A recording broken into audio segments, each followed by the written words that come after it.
Baik,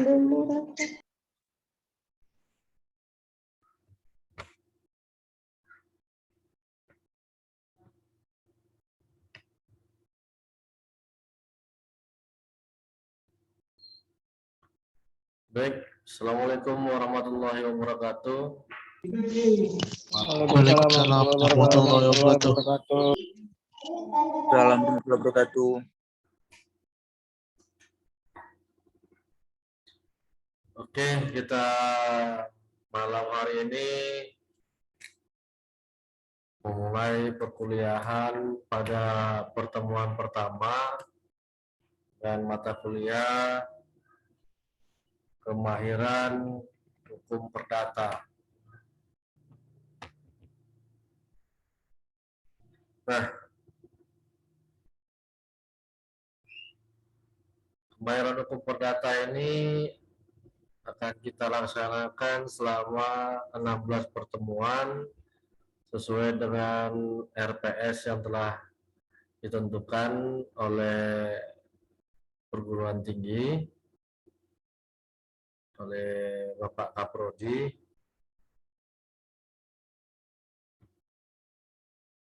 Jadi mudah-mudahan 16 pertemuan ini bisa kita laksanakan dengan maksimal. Nah, kalau dari absensi yang ada di portal dosen, jumlah mahasiswanya ada 8 orang.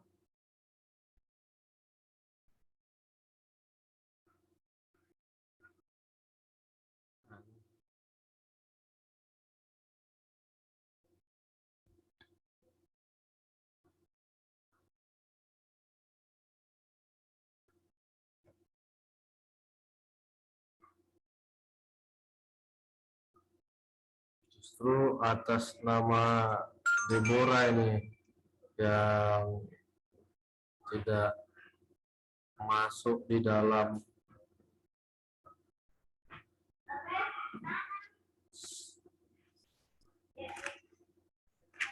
absensi yang ada di dalam portal.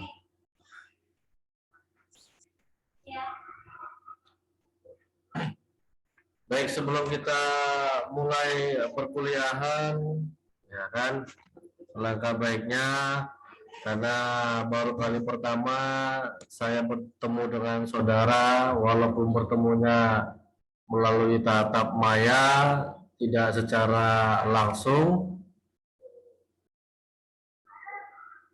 Nah, inilah yang namanya kondisi kita saat ini yang harus kita syukuri, ya kan, yang penting semuanya dalam keadaan sehat walafiat. Nah, yang pertama saya coba panggilkan absensi dulu, nama Arifin Hidayat. Hadir, Pak. Mana ini wajahnya ini? Lagi di mana nih posisinya Arifin?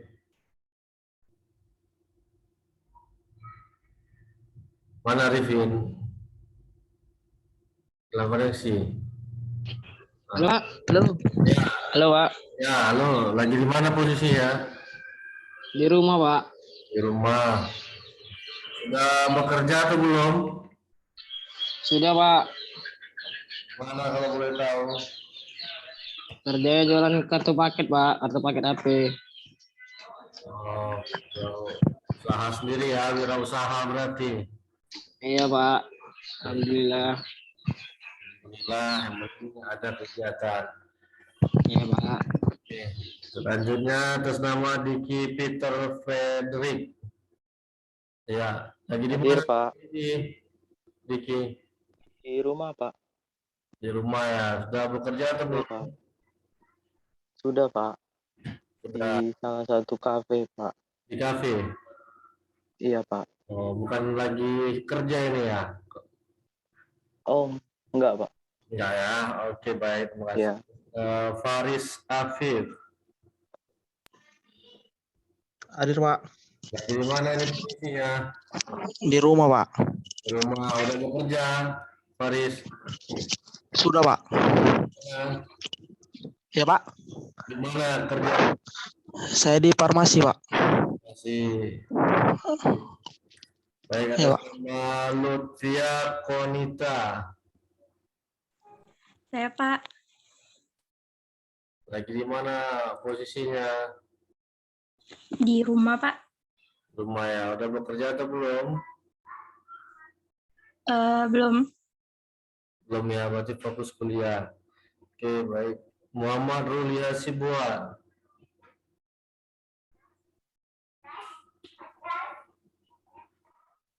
Lagi di mana ini Ruli? Di rumah Pak. Oh, suaranya kan serak-serak si Ruli berarti. Ya Dan Pak, lagi di. Ya Pak. sudah bekerja atau belum? Ya, Pak.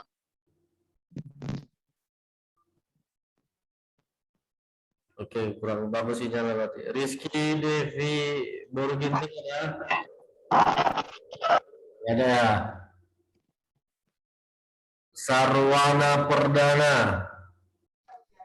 Ya Pak, hadir Pak. Lagi di mana? Di jalan Pak, mau balik Pak, izin. Oke, hati-hati ya. Baru pulang kerja. Iya Pak, Nah, di mana kerja? di Akabeton Pak. Hah? Akabeton, Borok Pak. Oke. Ya Pak. Selanjutnya Zulfikar. Hadir, Pak. Ya, lagi di mana nih posisinya? Lagi di rumah, Pak. Di rumah. Udah bekerja atau belum? Sudah, Pak. Ya? Sudah, Pak. Udah di mana kerjanya? Di BRI, Pak. Di bank ya? Iya, Pak. Oke, baik. Kemudian terakhir ada si Deborah. Mana Deborah?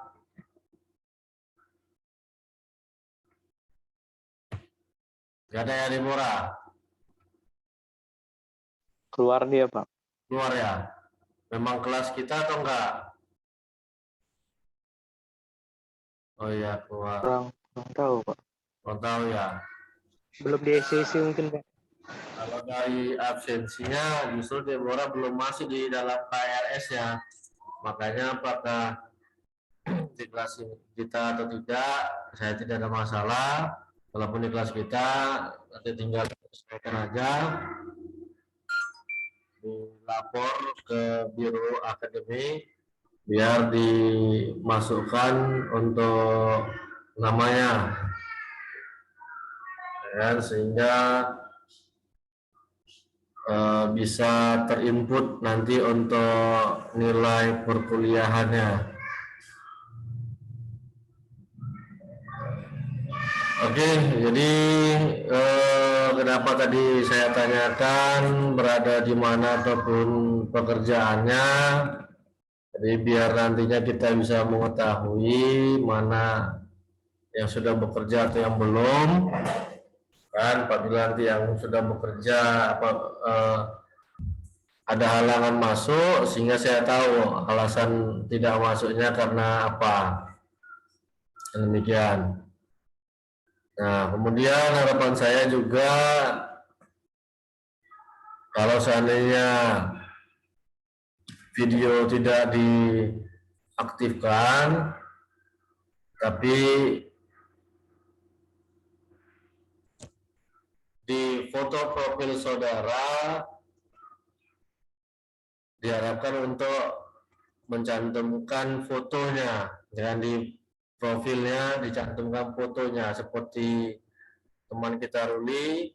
Nah, kemudian si Faris, ya kan, ternyata tengok si Faris ini seorang atlet sepertinya. Nah, jadi saya bisa tahu nih, oh ini orangnya kan gitu, walaupun tidak hidup kameranya.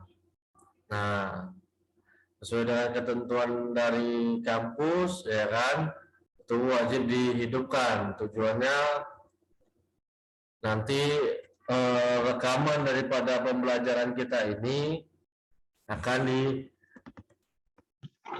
dimasukkan ke dalam portal dosen, portal mahasiswa maupun di dalam learning. Nah, pihak biro akan memantau mana mahasiswa yang aktif, mana yang tidak.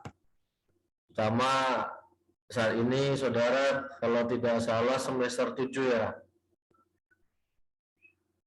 Iya, Pak. Nah, apalagi semester 7 yang sebentar lagi ataupun tahun depan sudah selesai.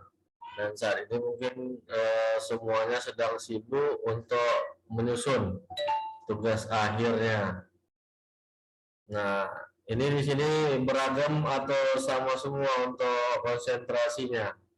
ATM, perdata atau pidana.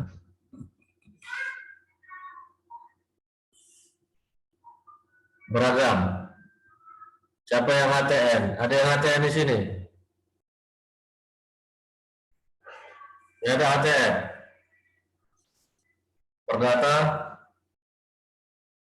Saya, Pak. Oh, Saya, Pak. yang lain? Juga. Saya, Pak. Lain perdata. Pidana, Pak. Pidana.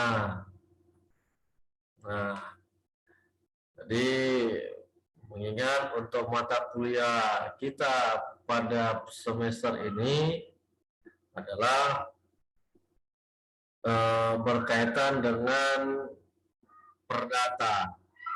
Jadi terutama bagi saudara yang tadinya mengambil konsentrasi perdata agar lebih memaksimalkan, ya kan, untuk pemahaman materi selama 1 semester ini. Nah, sesuai dengan ketentuan dari Kaprodi, bahwa kemahiran hukum ini lebih banyak nantinya kita membahas mengenai bagaimana beracara di peradilan tata usaha negara. Kan, jadi nantinya saudara akan memposisikan diri terlibat di dalam suasana persidangan.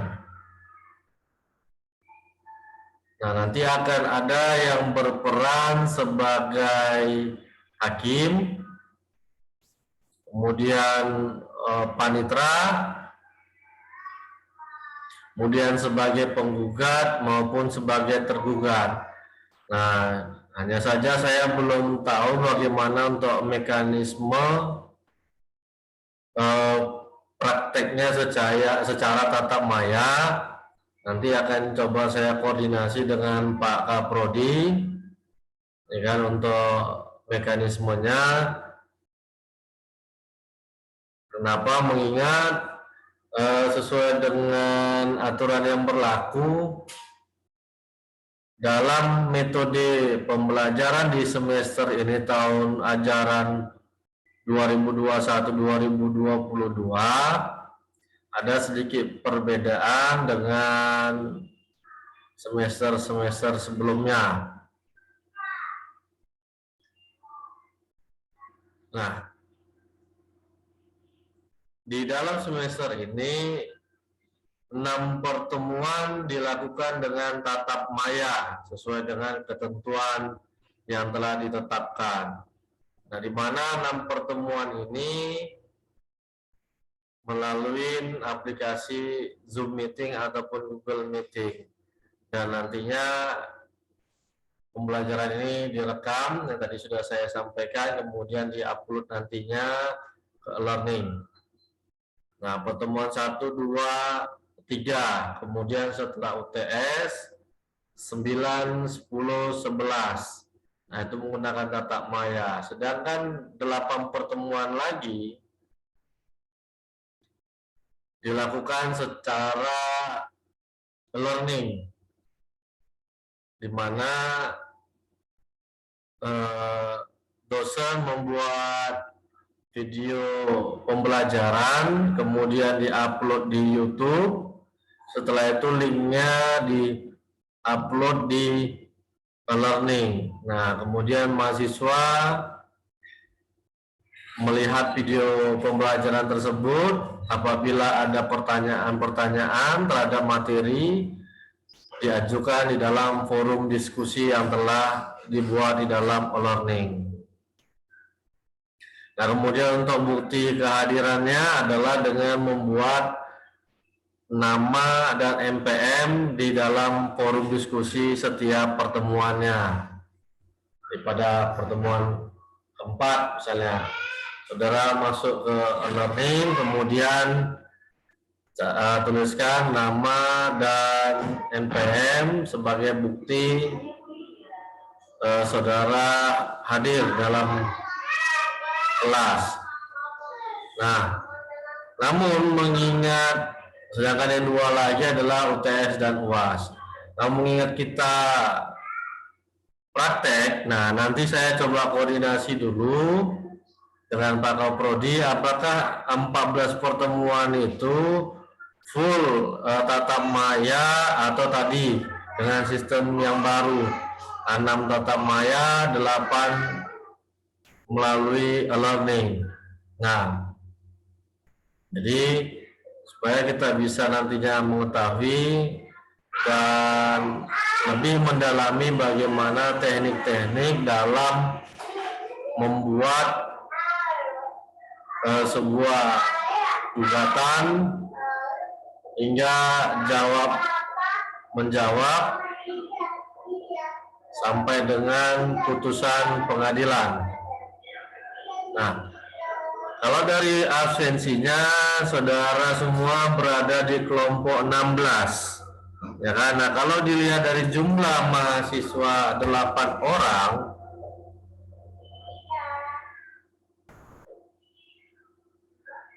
tiga menjadi majelis, 1 panitera pengganti, 1 penggugat, 1 tergugat, itu sudah jumlahnya 6. Berarti 2 orang lagi adalah sebagai saksi. 1 saksi penggugat, 1 saksi tergugat. Nah, walaupun ini dalam hukum acara tidak dibolehkan. Kenapa? Karena kan sesuai dengan ajas hukum, ya kan, dalam keterangan untuk meyakinkan harus ada minimal 2 orang saksi dalam memberi keterangan. Di kelompok yang lain katanya sudah memiliki dokumen sengketa dari mulai gugatan sampai dengan putusan. Nah, bagaimana di kelompok ini? Apakah sudah ada itu bahan-bahannya?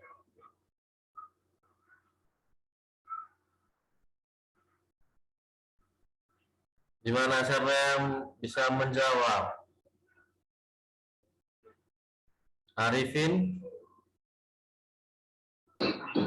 Belum ada kayaknya, Pak. Ya. Waktu untuk hukum peradilan tata usaha negara apakah sudah pernah belajar?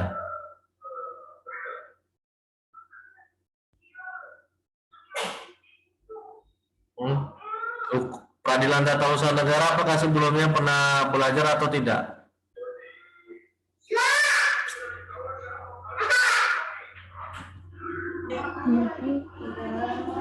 Sampai yang bisa. Jadi biar tahu kita untuk membaginya nantinya.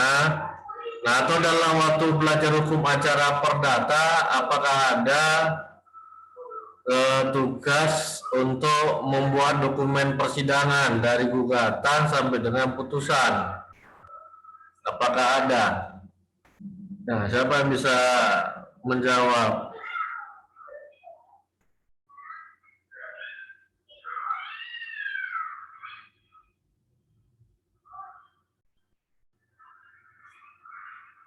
Yuk, siapa yang bisa menjawab saya biar tahu kan apa yang harus kita lakukan gitu dia.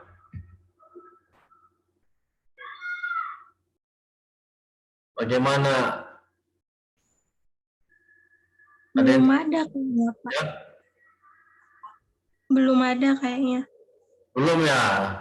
Nah, karena di kelompok yang teratur sebelumnya ya sama saya hari Kamis semalam mereka sudah ada katanya, makanya itu hari Rabu ya, Rabu sudah ada katanya.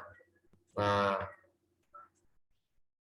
makanya mereka sudah membagi tugasnya, siapa yang membuat gugatan, siapa nantinya membuat jawaban. Itu dia. Tapi kalau memang tidak ada, maka nanti itu yang menjadi tugas saudara. Jadi nanti masing-masing membuat, ya dibagilah, ya kan, siapa yang bertugas nantinya membuat gugatan, jawaban, replik, duplik, alat bukti, sampai dengan konklusi. Nah, kemudian membuat surat kuasa dan membuat keputusan tata usaha negara. Nah, nantinya kita akan coba belajar teknik-teknik dalam membuat gugatan tersebut. Nah, karena belum ada, maka kemungkinan nantinya setelah sambil berjalan lah semester UTS, kita coba untuk memulai prakteknya. Jadi pada pertemuan ini kita coba untuk teori sampai dengan UTS pertemuan ke-7. Nah, kenapa? Karena output yang diharapkan nantinya saudara mampu menyelesaikan sengketa di bidang tata usaha negara, terutama bagi saudara yang ingin berkecimpung di dunia advokat. Nah, ini sangat diperlukan ketika mendapat satu sengketa ataupun klien, ya kan, yang meminta bantuan jasa saudara, ya kan, untuk menangani sengketa ataupun permasalahan hukum yang dihadapinya. Nah,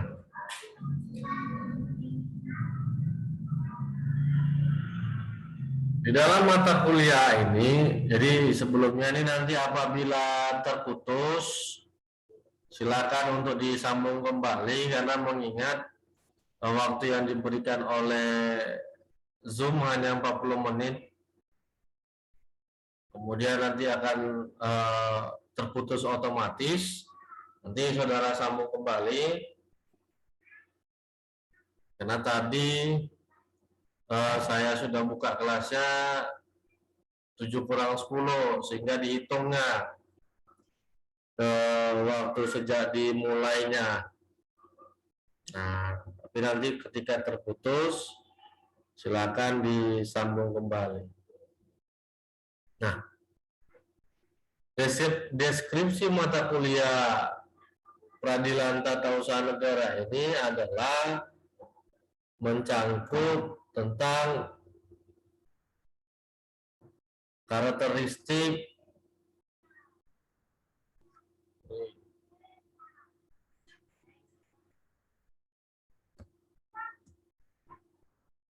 peradilan tata usaha negara, kemudian keputusan tata usaha negara, kompetensi mengadili, karena tidak semua objek yang bisa dijadikan dalam sengketa tata usaha negara, itu kita akan bahas. Kemudian ada upaya administratif, kemudian dalam hal membuat gugatan, kemudian ada acara pemeriksaan, upaya hukum, pembuktian, putusan pengadilan, pelaksanaan putusan pengadilan, serta nantinya kalau memang ada waktunya kita akan membahas beberapa kasus. Nah, inilah yang nantinya menjadi tugas saudara untuk mencari dokumen lengkap dalam suatu perkara. Perkara apa? Tata usaha negara. Di mana pengambilnya? Nah, bisa diminta di Pengadilan Tata Usaha Negara.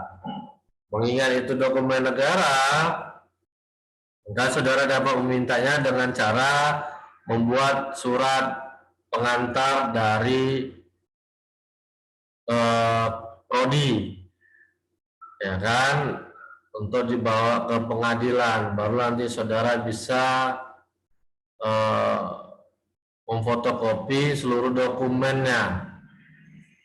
Harapan saya dokumennya itu termasuk mengenai berita acara persidangan.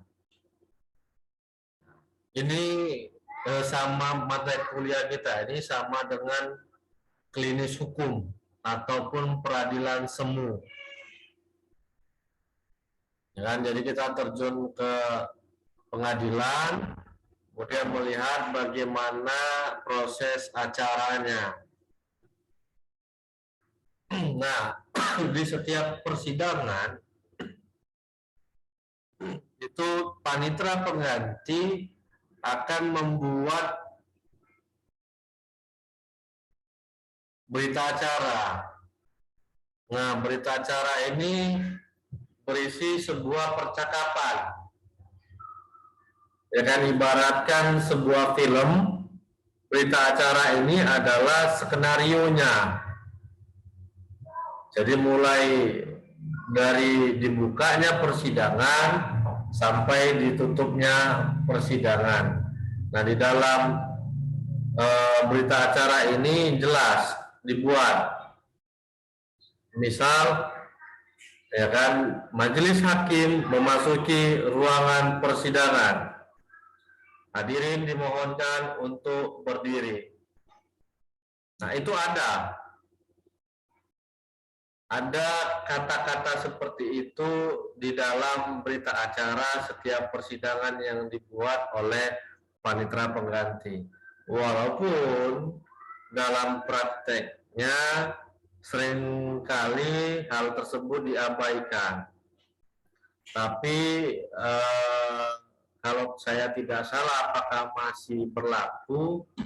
Sejak 3 tahun terakhir, 4 tahun saya rasa, Pengadilan Tata Usaha Negara sudah melaksanakan hukum acara yang sesuai dengan undang-undang. Seperti tadi yang saya katakan, majelis hakim memasuki ruangan persidangan. Hadirin dimohon untuk berdiri. Setelah masuk majelis hakim, kemudian majelis hakim memerintahkan kepada seluruh hadirin untuk duduk kembali. Silakan duduk. Dapat duduk kembali. Kemudian hakim akan membuka persidangan. Begitu. Sidang perkara tata usaha negara dengan nomor register bla bla bla bla dibuka dan dinyatakan terbuka untuk umum. Pam pam pam. Ketok palunya kan gitu. Nah, kalau saya tidak salah itu sudah terlaksana 3 tahun yang lalu atau 4 tahun yang lalu. Namun untuk sekarang saya tidak tahu, karena saya juga sudah cukup lama tidak main ke Pengadilan Tata Usaha Negara.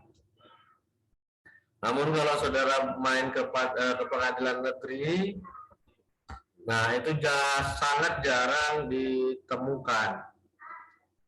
Dan itulah untuk menghormati persidangan itu, menghormati hakim, seluruh hadirin yang ada di ruang sidang itu wajib berdiri ketika hakim memasuki ruangan persidangan. Tapi di dalam prakteknya hal tersebut sangat jarang terjadi, ya kan, terutama kepada pihak-pihak yang memahami hukum acara. Maksud saya, ya dia sudah memahami teori. Ketika hakim masuk ruang persidangan, dia langsung berdiri. Nah, ketika dia berdiri, otomatis yang lain itu pasti akan berdiri. Nah, seperti itu. Itulah yang sudah yang saya selalu lakukan ketika bersidang. Kan, kenapa? Karena selain dari mengajar, pekerjaan sampingan saya juga beracara.